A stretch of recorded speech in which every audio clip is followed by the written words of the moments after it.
Creativity இல்லையா? இப்போ விநாயகர் சிலைன்னா அது இப்படி இருக்கும், கண்ணு இப்படி வைக்கணும், அதோட மூக்கு இப்படி வைக்கணும், அதோட கால் இப்படி வைக்கணும். அப்போ என்னன்னா இங்க வந்து நம்ம என்ன பண்றோம், கிரியேட்டிவிட்டி திறன் வந்து இம்ப்ரூவ் ஆகுது.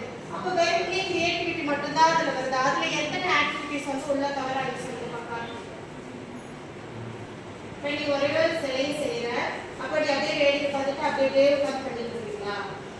உன்னோட கவனம் ஃபுல்லா எது போகும், இந்த சிலையை வந்து வடிவமைக்கிறதுல இருக்கணும், இதோட பாடி அமைப்பு இப்படிதான் இருக்கணும், தலை இப்படி வைக்கணும், கண்ணை வந்து இப்படி வைக்கணும், அந்த திருப்பி துப்பிகை வந்து இப்படி வைக்கணும் இப்படின்னு சொல்லிட்டு நம்ம ஒன்னொன்னு என்ன பண்றோம், ட்ரெயின் பண்ணி பண்றோம் இல்லையா? அப்ப நம்மளோட அட்டென்ஷன் வந்து என்ன ஆகும், இம்ப்ரூவ் ஆகும். அப்ப நாம இதை இப்படித்தான் பண்ணணும் அப்படின்னு சொல்லிட்டு பண்றோம் இல்லையா?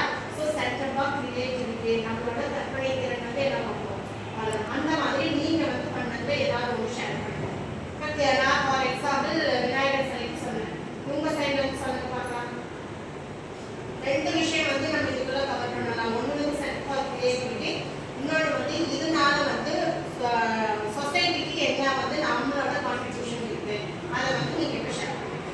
ஏன்னா நம்ம படிக்கிற படிப்பு எங்க போய் இதாகணும், இம்ப்ளிமெண்ட் ஆகணும்னா கண்டிப்பா அது சொசைட்டில தான் இம்ப்ளிமெண்ட் ஆகணும். அதுக்கான ஒரு தடம் தான் இப்போ நம்மளோட கல்வி. அப்போ அதை வந்து நீங்க சொல்லுங்க பார்க்கலாம். ஏதாவது ஒரு விஷயத்தை வச்சு நீங்க எக்ஸாம்பிள் கொடுங்க சார். ஸோ விநாயகர் சதுர்த்தி கொண்டாடுறது வந்து Vinayagar first of all first term என்னன்னா விநாயகர் பர்த்டே, விநாயகர் பிறந்தநாளாக கொண்டாடுறாங்க. இன்னொன்று என்னன்னா விநாயகர் சிலையாக செஞ்சு அப்போவே முன்னோர்கள் வந்து கிரியேட்டிவிட்டி பண்ணி ஸோ விநாயகர் களி அந்த டைம் அந்த மாதிரி மந்த் இந்த மாதிரி பீரியட் டைமில் சில டைம் வெயில் அடிக்கும். அந்த டைமில் தண்ணி சேர்த்து வச்ச தண்ணி வந்து பாண்டு கிரவுண்ட் கீழே வந்து போயிடக்கூடாது. அதனால் களிமண் விநாயகர் சிலையாக கரைச்சி அது மூலியமாக 2 பெனிஃபிட் பண்ணியிருந்தாங்க. ஸோ விநாயகர் சிலை களிமண்ணால் பண்ணி அதை கரைக்கும் போது களிமண் போய் அடியில் போய் ஜாயின் ஆகி அதோட லேயராக ஃபார்ம் ஆகிறதுனால வெயில் காலத்தில் தண்ணி ஏற்கனவே தேங்கி தண்ணி வந்து கீழே போகாமல் இருக்கும். இன்னொன்று இந்த மாதிரி டைமில் நம்ம அதிகமாக மழை பெஞ்சு வெள்ளம் வர வாய்ப்பு இருக்கும். அப்போது அந்த களிமண் ஒரு லேயரை ஃபார்ம் ஆகிறதுனால களிமண்ணோட வெள்ளத்தோட ஸ்பீடும் அதோட டென்சிட்டி கம்மியாகும். ஸோ அதனால தான் இந்த விநாயகர் சதுர்த்தியை சிலையை வச்சு கொண்டாடி அதனால பர்த்டேன்னு சொல்லி கொண்டாடுறாங்க. இந்த கிரியேட்டிவிட்டி முன்னோர்கள் ஏற்கனவே அப்போவே இந்த மாதிரி கிரியேட்டிவாக திங்க் பண்ணியிருக்காங்க.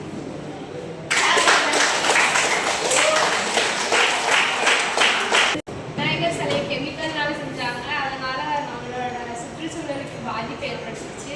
பட் இப்போ வந்துட்டு களிமண்ணால செஞ்சு அதை கலைக்கிறதுனால மண்ணுக்கு எது ஆகுது.